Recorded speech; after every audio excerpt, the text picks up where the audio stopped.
पुंस्तथा भूत विशेष संघान ब्रह्माणमीशं कमलासनस्त मृषंश्च सर्वानुरगांश्च दिव्यान्. श्रीमद्भगवद्गीता तथा ज्ञानेश्वरी अध्याय 11 विश्वरूप दर्शन योग. श्लोक क्रमांक 15 आणि तदंतर्गत मौलींच्या ओव्या यांचं चिंतन आज आपण प्रारंभ करत आहोत.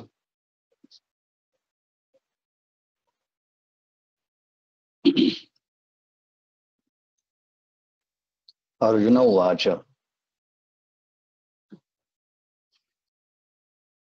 आवाज येतो ना?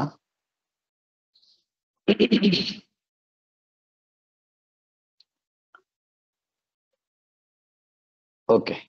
काहींना येतो, काहींना येत नाही.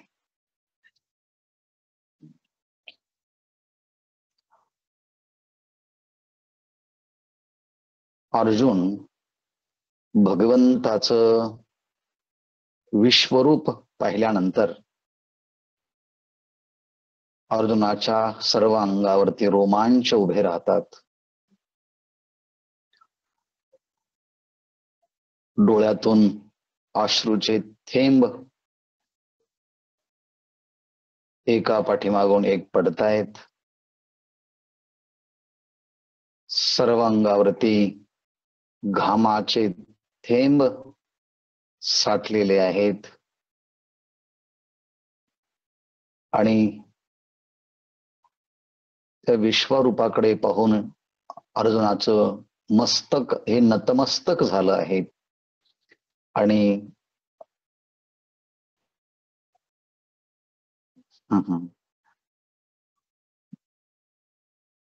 मस्तक हे नतमस्तक झालं आहे आणि हात जोडून त्याने नमस्कार केलेला आहे. ततस्स विस्मयाविष्टो रुष्टरोमा धनंजय प्रणम्य शिरसा देवं कृतांजलिर्भाषत. कृतांजली हात जोडून करसंपुट नतमस्तक होऊन अर्जुन भगवंताला नमस्कार करतो आहे. अनेक प्रकारचे शरीर, अनेक प्रकारचे आकार भगवंताच्या शरीरावरती अर्जुनाने पाहिले आणि काय काय पाहिलं, काय काय दिसत आहे, या सगळ्याचा वृत्तांत अर्जुन सांगतो आहे. पश्यामी,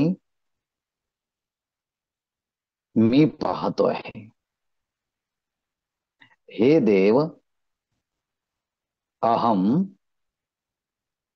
तव देहे, आपल्या या विश्वरूपाच्या देहावरती अर्जुन म्हणतो सर्वान देवान पश्य. देवा, तुझ्या ह्या विश्वरूपाच्या व्यापक स्वरूपावरती मी सर्वान देवान पश्य, मी सगळ्या देवतांना पाहतो. स्वर्गातील सगळे देव देवा तुमच्या ह्या शरीरावरती मला दिसत आहेत. भूत विशेष संघान, संघ म्हणजे समुदाय, भूत विशेष समुदाय म्हणजे अंडज, जारज, श्वेतेज, स्वेदज, उद्भिज असे ज्या ज्या योनीतील भूत विशेष संघ आहेत त्यांना मी पण पाहतो आहे. म्हणजे देवांना पाहतोय, त्याचप्रमाणे या सगळ्या खाणी किंवा योनी यांना मी पाहतो आहे. एवढंच नाही तर ईशम कमलासनस्तम ब्रह्मांडम, संपूर्ण सृष्टीचं नियमन करणारा संरक्षण करणारा, निर्माण करणारा ह्या ब्रह्मदेवादिकांनाही मी पाहतोय. सर्वान ऋषीं, सर्व प्रकारचे निवृत्ती लक्षणात्मक धर्म आणि प्रवृत्ती लक्षणात्मक धर्म या दोन्ही धर्माचं अनुसरण करणारे म्हणजे गृहस्थ आश्रमी ऋषी आणि संन्यास घेतलेले सगळे निवृत्त मार्गी, या सगळ्यांना मी पाहतो आहे. आणि त्यामुळे एवढंच पाहतो असं नाही, तर सर्वान उरगांश्च दिव्यान, त्याचप्रमाणे सर्वान उरगांश्च,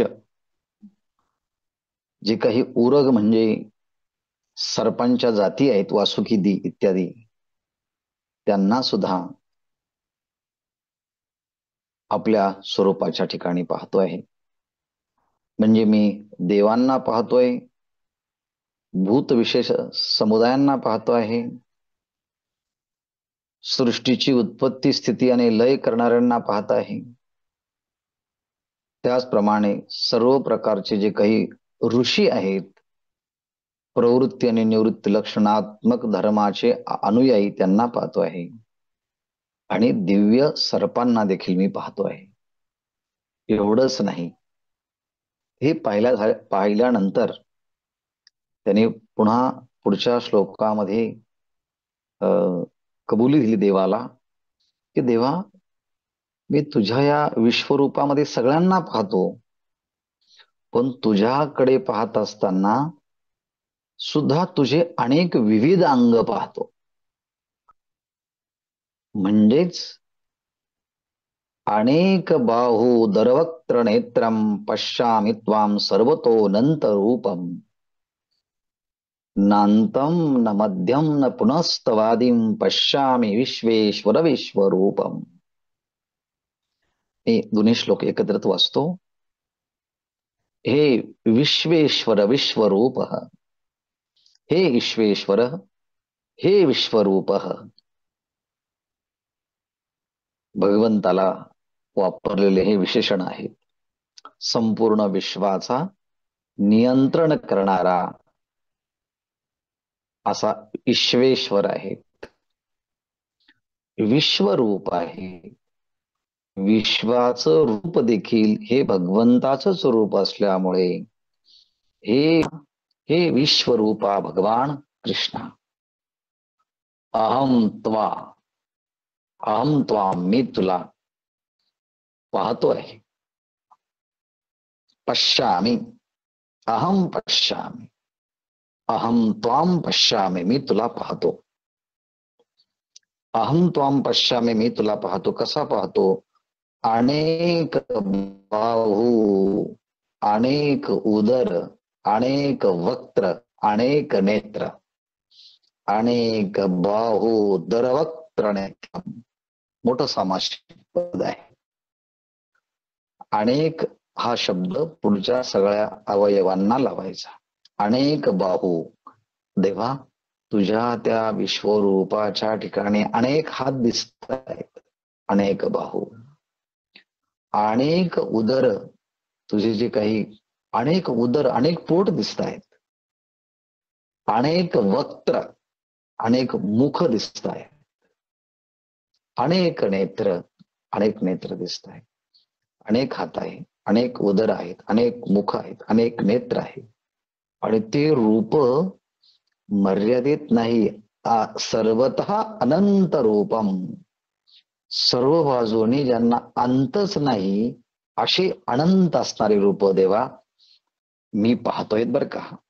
सर्वतः अनंत रूपम पश्यम, मी त्या सगळ्या अनंत रूपांना पाहतो. आणि हे पाहता पाहता म्हणजे लक्षात येतं देवा, या विश्वरूपाचा आरंभ कुठे झाले आहेत, त्याचा मध्य कुठे आहेत आणि अंत कुठे आहेत हे मला काही कळत नाही. अहम तब आदिम न पश्यामी, तुझा प्रारंभ कुठं होतो हे काही कळत नाही. मध्यम न पश्यामी, तुझा मधला भाग कोणता हे कळत नाही. पुन्हा अंतः न पश्यामी, मी अंतही पाहत नाही.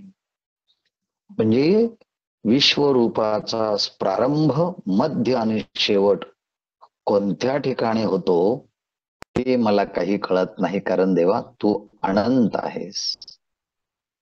न देवस्य अंत पश्यामी, न मध्यम पश्यामी, न पुनः आदिम पश्यामी. हे विश्वेश्वर विश्वरूपा, मी अंत, मध्य आणि प्रारंभ यामधला काहीही मी पाहू शकत नाही, कारण तू अनंत रूप आहेत. अशा प्रकारे भगवंताचं हे विराट स्वरूपाचं वर्णन अर्जुन करतोय. आणि म्हणून आपण क्रमशः या श्लोकांना पाहतो आहोत. आणि भगवंताने जे विश्वरूप पाहण्यासाठी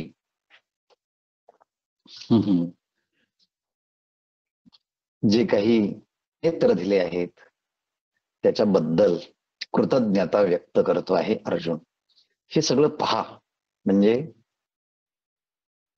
आपल्यासाठी आपल्या आयुष्यातला हाच विश्वरूप दर्शन पाहण्याचा योग आहे, असा निश्चय करून क्षणभर देवाने आपल्याला विश्वरूप दर्शन दिलं आहे अशा भावना करून, या भावनेने ज्ञानेश्वर महाराजांच्या अक्षरांचा अवलंबन घेत आपण ह्या विश्वरूपाचं दर्शन घेत आहोत. बघा, म्हणे जय जयाजी स्वामी, नवल कृपा केली तुम्ही, जे हे विश्वरूप की आम्ही प्राकृत देखो.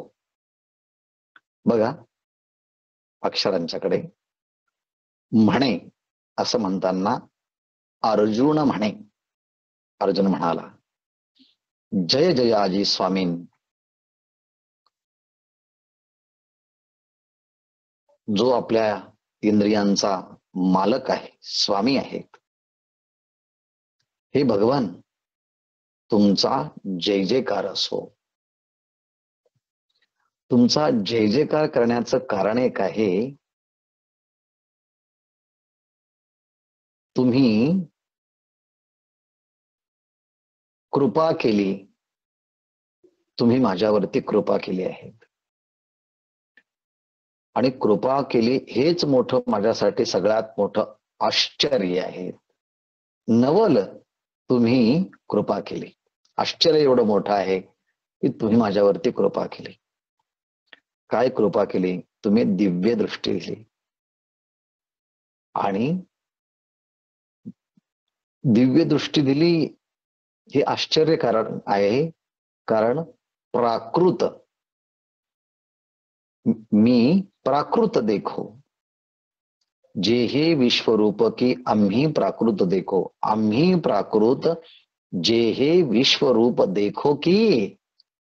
अहो, आम्ही सामान्य आहोत, आम्ही प्राकृत आहोत, प्रकृतीमध्ये आहोत, प्रकृतीस तादात्म्य आहे, प्रकृतीची उपाधी धारण करणारे आहोत. पण देवा, नवल आश्चर्य की तुम्ही आमच्यावरती कृपा केली आणि त्या दिव्य कृपेच्या द्वारे आम्ही प्राकृत जे हे विश्वरूप देखो की, त्यामुळे हे विश्वरूप पाहण्याचा एक मोठा योग येतोय बरं का. जसं तुम्हाला ऐकू येतंय तसं हा विश्वरूप पाहण्याचा योग येतोय. काय योग आला आहे? अर्जुनाचे शब्द माऊलींच्या भाषेत अभिव्यक्त होत आहेत. परी साचची भले केले गोसाविया, मज परितोष झाला साविया, जो देखिलासी जो इया, सृष्टीसी तो आश्रय. बघा, गोसाविया, संपूर्ण गो नाम इंद्रियांचा स्वामी असणारे आपण, साचची भले भले केले, खरोखर देवा तुम्ही माझ्यासाठी चांगलं केलं. एकतर मला तुमच्या विश्वरूप पाहण्याची सद्बुद्धी निर्माण झाली, तीही तुमच्या कृपेने. मी तशी विनंतीही केली, तीही तुमच्या कृपेने. माझ्या विनंतीला तुम्ही मान देऊन विश्वरूप देवा तुम्ही दाखवलं, ही सुद्धा माझ्यासाठी खरोखर चांगलं केलं. आणि विश्वरूप पाहण्यासाठी पुन्हा तुम्ही मला दिव्य दृष्टी दिली, हे सुद्धा देवा तुम्ही चांगलंच केलं. म्हणून साचची भले केले गोसाविया, हे गोसाविया परी साचची भले केले, खूप चांगलं केलं. दिव्य स्वरूप, दिव्य दृष्टी दिली, विश्वरूप दाखवलं, माझ्यावरती कृपा केली, आणि त्यामुळे मज साविया आनंद झाला. आणि त्यामुळे साविया सहजच नैसर्गिकरित्या नॅचरली मज परितोष झाला. मला अतिशय तोष, संतोष, समाधान, आनंद झाला बरं का देवा. का आनंद झाला? या सृष्टीशी तू आश्रय जो देखीलासी, या सृष्टीशी आश्रय जो देखीलासी, या संपूर्ण चराचर सृष्टीला आधार आहेत, या चराचर सृष्टीचा तू आश्रय आहेस, या चराचर सृष्टीचा तू अधिष्ठान आहेस. आणि तुझ्यावरती ही संपूर्ण चराचर सृष्टी भासते, दिसते, प्रतीतीला येते आहे. आणि म्हणून या सृष्टीची तो आश्रय देखील असे. मला या सृष्टीच्या बद्दल तर दिसतच आहे, पण या सृष्टीचा आधार, अधिष्ठान, चैतन्य देवा तुझं यथार्थ स्वरूप हे मला दिसत आहे. हे विशेष आहेत. आणि मग इथून पुढे भगवंताच्या त्या दिव्य स्वरूपावरती काय काय दिसत आहे असा तो पाहतोय. आपण हे अर्जुनाच्या बरोबर पाहूया. देवा मंदराचे अंग लगे, ठाई ठाई श्वापदांचे दांगे, तैसे येथे तुझ्या देही अनेंगे, देखतसे भुवणे. देखतसे हे क्रियापद आपण सगळ्याच वाक्यांना लावूया. देवा हे संबोधन आहे. अर्जुन म्हणतो, हे देवा मंदराचेनी, मंदर म्हणजे मंदराचल पर्वत, आणि ह्या मंदराचल पर्वताच्या अंग लगे, मंदराचल पर्वताचं जे काही शरीर आहे, जो काही देहाचा भाग आहे, त्या अंग लगे, त्या अंगाला लागून, म्हणजे त्या मंदराचल पर्वताच्या आश्रयाने, त्याच्या बाजूवर, त्याच्या अंगावर काय आहे? ठाई ठाई श्वापदांचे दांगे. दांगे शब्दाचा अर्थ होतो जंगल, फॉरेस्ट. कसलं जंगल दिसत आहे? श्वापद, जे काही हिंस्त्र श्वापद आहेत देवा, त्या मंदराचल पर्वताच्या अंगावरती, उंच भागावरती जसं ठिकठिकाणी अनेक श्वापदांचे जंगलच दिसत आहेत. इथे जंगल म्हटलंय, पण कशाचं? श्वापदांचे दांगे. जंगलामध्ये हिंस्त्र पशूंचे जंगल हे ठिकठिकाणी जसे त्या मंदराचल पर्वतावरती दिसतात ना, श्वापदांचे दांगे देखत असे, तसं पाहिलं जातं. तैसी तुझ्या देही अनेंगे भुवने दिसत असे, त्याप्रमाणे देवा तुझ्या ह्या विश्वरूपावर एक नाही म्हटले, अनेके तुझ्या देही अनेंगे, तुझ्या या देहाच्या ठिकाणी अनेंगे भुवने देखत असे.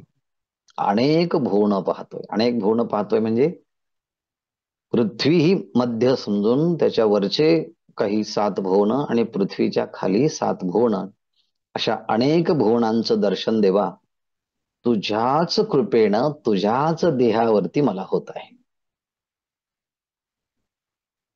ही पहिली प्रतिक्रिया. दुसरी आहे, अहो आकाशाची खोळे दिसती ग्रहगणांचे कुळे, महावृक्षी अविसाळे पक्षी जातींची तयापरी श्रीहरी, तुझिया विश्वात्मके ए शरीरी स्वर्ग देखतसे अवधारी सुरगणेशी. दोन ओव्यांचं एकत्रित हे युग्म असल्यामुळे दोन ओव्या एकत्रित वाचल्या की अर्थ करण्याच्या दृष्टीने सुलभता सहज आपल्याला ध्यानी येईल. भगवंताच्या शरीरावरती जे पाहिलं त्याला उपमा देतात. कशी? आकाशाची खोळे, पृथ्वी, आप, तेज, वायू आणि आकाश हे पंचमहाभूत. पण ह्या पंचमहाभूतामध्ये सर्वात मोठं व्यापक असणार हे आकाश आहेत. आणि त्या आकाश जणू काही एका खोळीप्रमाणे आहेत, अवकाश आहे त्यामध्ये. आणि त्या अवकाशामध्ये आपल्याला चंद्र दिसतो आहे, सूर्य दिसत आहेत, अनंत तारांगण दिसत आहेत आणि संपूर्ण जी काही ग्रह नक्षत्रांची जी काही मालिका आहेत ते सूर्यमालिका, चंद्रमालिका आपल्या त्या ठिकाणी दिसत आहेत. आणि म्हणून आकाशाची खोळे ग्रहगणांची खोळे दिसती. आकाशाच्या त्या खोळीमध्ये जणू काही आकाश हीच एक खोळ आणि त्या आकाशाच्या खोळीमध्ये अनेक ग्रह गण तारे नक्षत्र यांचे समुदाय जसे दिसावेत किंवा महावृक्षी अत्यंत प्रचंड मोठा वृक्ष असावा, त्याचा विस्तारही खूप असावा, त्याची उंची खूप असावी, असे 7-8 एकर मध्ये असा विस्तारलेला मोठा वृक्ष असावा आणि त्या वृक्षावरती मोठमोठे घरटी असावेत आणि त्या महावृक्षाच्या वरती असणारे अविसाळे म्हणजे घरटी आणि त्या घरट्यांच्या मध्ये सगळ्या प्रकारच्या पक्षी जातींचा निवास दिसावा. महावृक्षी पक्षी जातींचे अविसाळे दिसती. ज्याप्रमाणे प्रचंड मोठ्या वृक्षावरती अनेक प्रकारच्या पक्षी जातींचे घरटे असावेत, म्हणजे पोपट आहेत, कावळे आहेत, चिमण्या आहेत, आणखी अनेक जे जे काही पक्षी आहेत त्या सगळ्या पक्ष्यांचे सुगरण आहेत, त्या सगळ्या पक्षी जाती जेवढ्या आहेत त्या सगळ्या पक्षी जातींचे मोठमोठे घरटे जसे एखाद्या महावृक्षावरती असावेत किंवा आकाशाच्या खोप्यामध्ये खोळीमध्ये सगळे ग्रहगणांचे कुल संकुल समुदाय दिसावेत, तसं देवा तयापरी श्रीहरी तुझ्या विश्वात्मका ये शरीरी. हे श्रीहरी, हे परमात्मन, तयापरी तुझ्या विश्वात्मकी, तुझ्या ह्या विश्वात्मक, तुझ्या ये विश्वात्मके शरीरी, तुझ्या या संपूर्ण विश्वात्मक या शरीरावरती मला काय दिसत आहे? सुरगणेशी स्वर्ग दिसत असे अवधारी. देवा ऐकलं का? तुझ्या या विश्वरूपाच्या ठिकाणी मी काय पाहतो आहे? सुरगण म्हणजे देवांचे समूह, अनेक देवतांचा समूह ज्या स्वर्गामध्ये आहेत अशा देवगणांसहित स्वर्ग तेव्हा तुझ्या त्या विश्वरूपाच्या ठिकाणी मी पाहतो आहे. हे ऐकतोस ना? मी काय पाहतोय? वाक्य एवढंच आहे, विश्वात्मक जे विश्वरूप आहे त्या विश्वरूपाच्या ठिकाणी देवतांच्या सहित स्वर्ग अर्जुन पाहतो आहे. तो कसा पाहतो आहे? तर आकाशाच्या खोळीमध्ये ग्रह नक्षत्राचे संकुल दिसावेत किंवा मोठ्या वृक्षांच्या वरती घरट्यामध्ये अनेक पक्षी जातींचा समुदाय दिसावा, त्याप्रमाणे हे भगवान तुझ्या शरीरावरती मी देवांच्या समूहासहित देवांचा लोक जो स्वर्ग आहे तोही मी पाहतो. म्हणजे देवतांना पाहतो. देवान मूळ संस्कृतलं जे पद होतं पश्यामी देवान, मी देवांना पाहतो.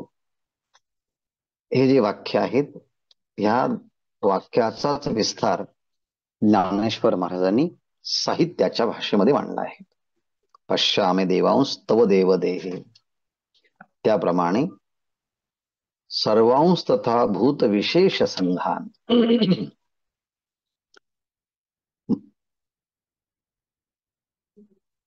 प्रभू महाभूतांचे पंचक एथ देखत आहे अनेक, भूतग्राम एक एक भूतसृष्टीचे.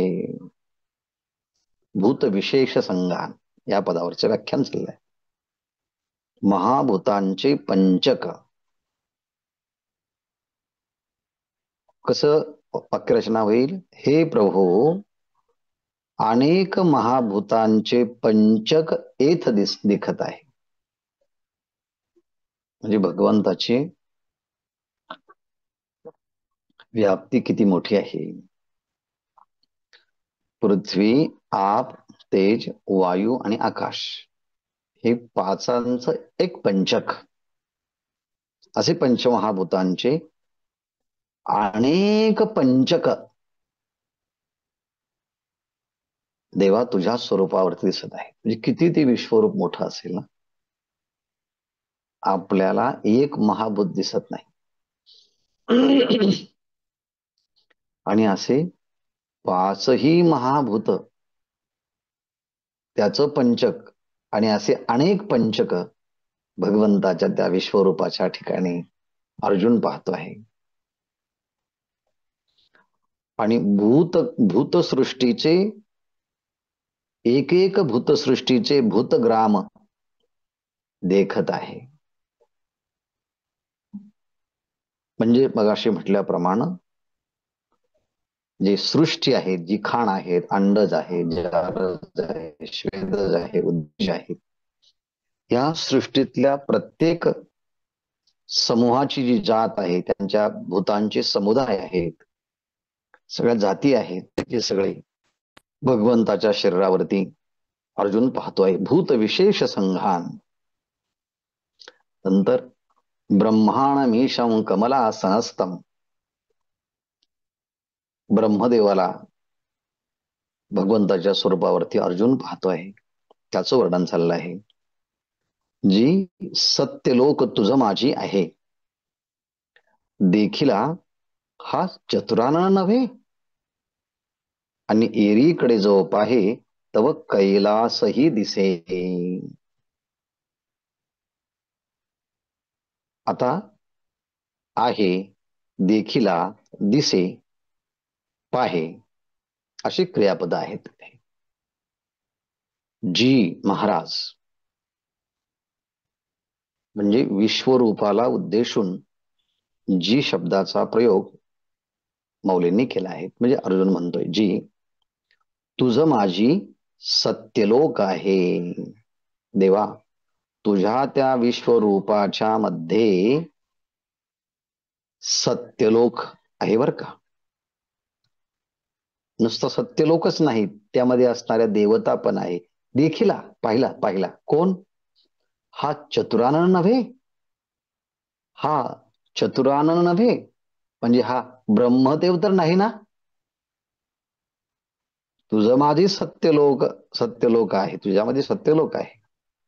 पाहिला पाहिल्यावर का, हा तर चतुरानन नव्हे, हा चतुरानन म्हणजे ब्रह्मदेव तर नाही ना. हा ब्रह्मदेवच आहे. एरीकडे हे पाहतो ना, पाहतो लगेच दुसरीकडे तो काय पाहतो, एरीकडे जो पाहे तव कैलास दिसे. तिथून दृष्टी बाजूलाकडे नेतो ना नेतो तोच भगवंताच्या त्या विश्वरूपाच्या ठिकाणी भगवान शंकराचा कैलासही दिसत आहे.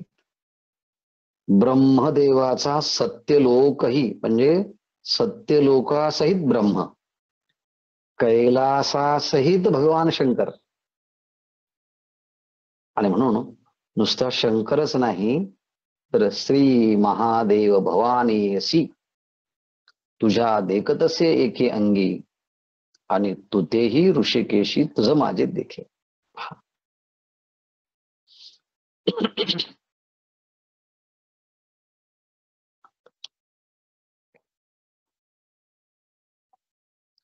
महादेव भगवान शंकर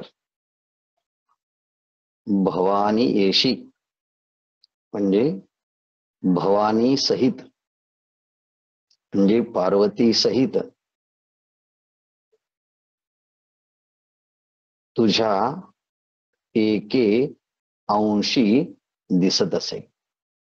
देवा, तुझं एवढं मोठं विश्वरूप आहे, त्या विश्वरूपाच्या एके अंशी एका अंशावर महादेव भवानीसी दिसत असे. तुझ्या एके अंशी तुझ्या एका अंशावरती पार्वती सहित भगवान शंकर दिसत आहे. तुझ्या एका अंशावरती सत्यलोकासहित चतुरानन दिसत आहे, कैलास दिसत आहे. एवढंच नाही, ऋषींना सुद्धा मी पाहतोय. कोण आहे ऋषीन? पै कश्यपादी ऋषी कुळे हे तुझ्या स्वरूपी सकळे देखत असे पातळे पन्नगेशी.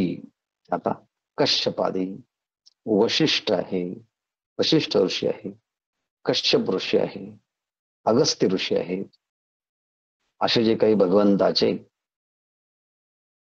मनापासून निर्माण झालेले जे काही भगवंताचे जे काही मानसपुत्र आहेत, त्या सगळ्या ऋषींना, कश्यपादी ऋषी कुळे या सगळ्या ऋषींच्या कुळांना सकळे कश्यपादी ऋषी कुळे तुझ्या स्वरूपी देखत असे. देखत असे हे क्रियापद दोन्ही वाक्यांना लावून घ्यायचं. सकळे कश्यपादी ऋषीकडे, सगळेचे सगळे ऋषींचे जे कुळ आहेत, अगस्त्य असेल, कश्यप असेल, विश्वामित्र असेल, वशिष्ठ असेल, या सगळ्या ऋषी आणि त्यांचे कुलासहित मी तुझ्या स्वरूपाच्या ठिकाणी पाहतो. एवढंच नाही, पाताळे पन्नंगेशी देखत असे. पाताळ आणि त्या पाताळामध्ये राहणारे जे काही दिव्य नाग पन्नग जे सर्प आहेत, त्या सर्पांनाही देवा तुझ्या ठिकाणी पाहतोय. त्याला उरगांश्च दिव्यान, उरु म्हणजे जे आपल्या पोटावर चालतात, उरूत चालतात, त्यांना उरगश्च असं म्हणतात. आणि किंबोणा त्रैलोक्यपती तुझ्या एकेका अवयवाची भिंती चतुर्दश भुवनी चित्राकृती अंकुरली जाणो.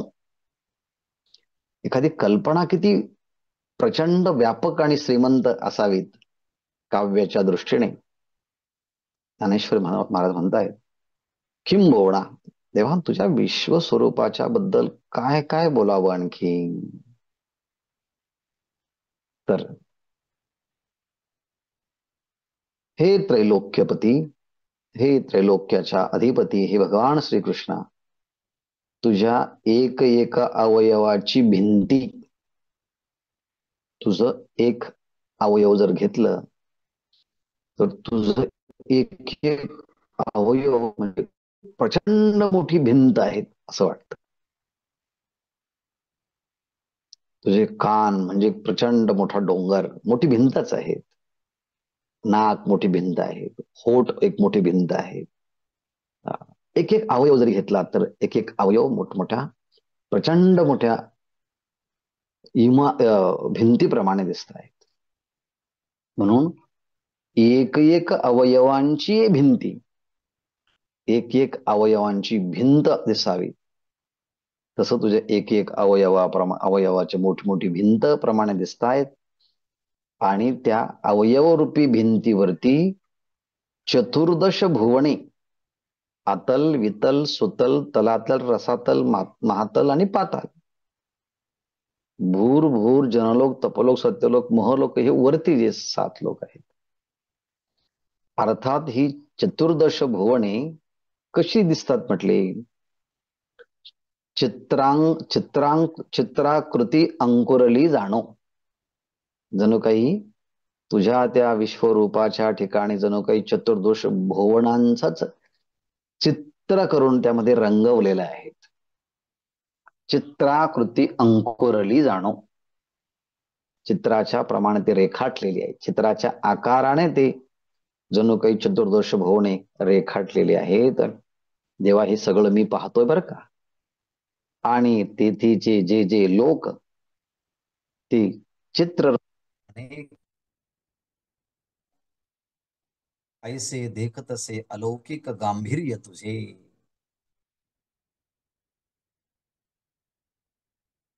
आता जे सगळे भुवन दिसत आहेत, ब्रह्मांड दिसत आहेत, तेथीचे त्या चतुर्दश भुवनांच्या मध्ये जे जे लोक, जे जे त्या ठिकाणी लोक राहतात, ते अनेक चित्ररचना जी, ती सुद्धा अनेक प्रकारची चित्रच रेखाटलेली आहेत. आणि ते सगळे तुझ्या ठिकाणी मी पाहतो. ऐसे देखतसे अलौकिक गांभीर्य तुझे. देवा, असं अनेक गांभीर्य, महिमा तुझ्या ठिकाणी आम्ही पाहतोय. म्हणजेच आता चतुर्दश भुवन आणि त्यामध्ये राहणारे सगळे जीव, सगळे ऋषिकुळ आणि त्यांचे समुदाय, ऋषी आणि ऋषींचे समुदाय, ब्रह्मदेव आणि त्या ब्रह्मदेवाचा लोक, सत्यलोकासहित ब्रह्मदेव, कैलास आणि कैलासासहित भगवान शंकर आणि पार्वती, त्याचप्रमाणे पंचमहाभूत मिळून एक पंचक, असे असंख्य पंचक देवा तुझ्या या विश्वरूपाच्या ठिकाणी पाहतो. त्याचप्रमाणे अंडज जारज स्वेदज उद्भिज, हे जे काही चरायुज, हे काही सगळे जे काही खाणी आहेत, या खाणी तुझ्या रूपाच्या ठिकाणी पाहतो आहे. एवढंच नाही, तुझ्या विश्वरूपाच्या ठिकाणी 33 कोटी देवतांसहित मी स्वर्गही पाहतो. आणि कसं पाहतोय हे मी? आकाशाच्या खोळामध्ये नक्षत्रांचे संकुल दिसावे, महावृक्षाच्या वरती असणाऱ्या घरट्यामध्ये सगळे पक्षी जात दिसावे, त्याप्रमाणे तुझ्या ठिकाणी 33 कोटी देवता जणू काही घरटे करून राहत आहेत असं मला दिसतंय. अनेक श्वापदांचे जंगल जसं मंदराचल पर्वतावरती दिसावेत, तसं तुझ्या ठिकाणी अनेक भुवन मला दिसत आहेत. देवा, हे सगळं मी डोळ्यांनी पाहत असल्यामुळे माझ्यासारख्या प्राकृताला तुझ्या या विश्वरूपाचं दर्शन तू कृपा केल्यामुळेच हे झालं असल्यामुळे देवा, मला किती किती आनंद होतो. हा नैसर्गिक हा आनंद आहे. म्हणून बरं झालं देवा, तू सगळं माझ्यासाठी केलंस आणि या सगळ्या सृष्टीचा तू आधार आहेस. हे पाहिल्यानंतर तुझ्यावरती एवढे मी सगळं पाहतोच, पण ज्याच्यावरती पाहतोय तेव्हा तू तर कसा आहे, अनंत बाहू आहेस तू. अनेक उदर आहेस, अनेक मुख आहेत, अनेक डोळे आहेत, हे सगळं मी पाहतोय. अनेक बाहू दरवक्त्र नेत्र नेत्रम पश्यामि त्वाम सर्वतो अनंत रूप. सर्व बाजूने तू अनंत रूप आहे, अमर्याद आहे, तुला सीमाच नाही. म्हणजे तुला आधी कोणता आहे, मध्य कोणता आहे आणि सुरुवात, अंत कोणता आहे, आधी कोणता आहे, मध्य कोणता आहे, हे विश्वरूपा काही कळत नाही. पण मी तुला याप्रमाणे त्या अर्जुनाने या दिव्य चक्षुंचेनी पैसे चहूकडे जव पाहत असे तो दोर्दंडाधिका जैसे आकाश कोंबेले. आपण एवढी उभी घेऊन थांबू. या दिव्य चक्षुंचेनी पैसे, इथे पैसे म्हणजे 10 रुपये, 100 रुपये, 500 रुपये असा शब्दाचा अर्थ नाही. इथे पैसे शब्दाचा अर्थ आहे विस्तार, पैस विस्तार. कशाचा विस्तार आहे? दिव्य चक्षुंचेनी पैसे. देवा, तुम्ही मला जो दिव्य चक्षु दिले त्या दिव्य चक्षुंच्यामुळे काय झालं आहे, मी आता चहूकडे पाहत असे. त्या दिव्य चक्षुंच्या विस्तारानं आता मी सगळीकडे पाहत आहे. आणि पाहिल्यामुळे मला पहिल्यांदा असं वाटलं, आतापर्यंत आकाश सगळ्यात मोठं आहे असं वाटायचं मला. पण तुझ्या बाहूंच्याकडे पाहिल्यानंतर मला असं वाटायला लागलं, तुझ्या बाहुदंडालाच जणू काही आकाशाचा एखादा अंकुर फुटलाय की काय असं मला वाटतंय. आकाश जैसे कोंबिले, आकाश जसं कोंब आलाय म्हटले का कुठं आला, तव दोरदंडाधिका जैसे आकाश कोंबेले. तुझ्या बाहुदंडावरती हे आकाश जणू काही छोटासा अंकुर उत्पन्न झाला आहे. कल्पना करा, चारही महाभूत ज्या आकाशामध्ये राहतात ते आकाश किती मोठं, आणि ते आकाश विश्वरूप परमात्म्याच्या बाहूवरती जणू एक छोटासा अंकुर उत्पन्न झाला आहे असं वाटावं. आणि तैसेची एकची निरंतर देवा देखत असे तुझे कर, करीत अवघेची व्यापार एकेची काळी.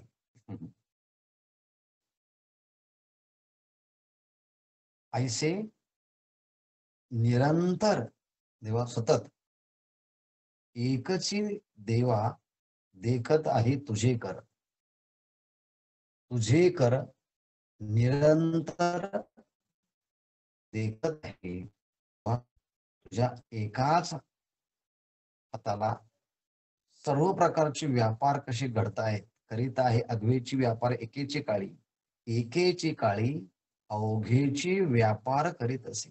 तेव्हा एकाच वेळेस तू अनेक प्रकारचे ऍक्टिव्हिटीज तू करतोयस. अनेक ऍक्टिव्हिटी म्हणण्यापेक्षा अनेक प्रकारचा व्यापार, अनेक प्रकारचे व्यवहार, अनेक प्रकारच्या हालचाली, अनेक प्रकारच्या क्रिया देवा तुझ्या हातांच्या द्वारे घडत आहे.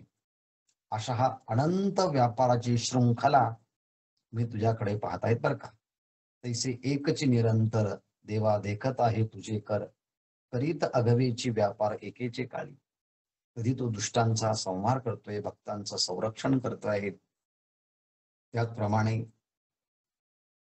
अनेक प्रकारच्या धर्मांची संस्थापना करतो आहे. ज्याच्या त्याच्या प्रारब्धाप्रमाणे प्रत्येकाच्या सुखदुःखाच्या कर्मांची फळं देवा तो प्रारब्धाच्या रूपाने देतोय.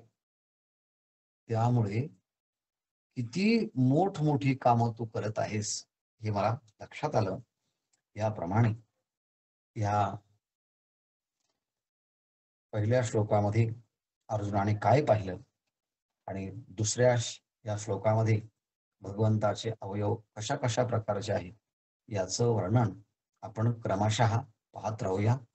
तूर्त आपण ज्ञानेश्वरीच्या रूपानं 1 तास या ओव्यांना अवलंबन करून विश्वरूपाचं वर्णन ऐकलं. पण जेवण करून पोहडल्यानंतर हे जे शब्द आपण कानाने ऐकले ते शब्दांचं स्मरण करून त्या भगवंताच्या विश्वरूपाचं दर्शन आपणही करावं आणि करता करता विश्वरूपाच्या त्या ठिकाणी स्वतःलाही पाहावं.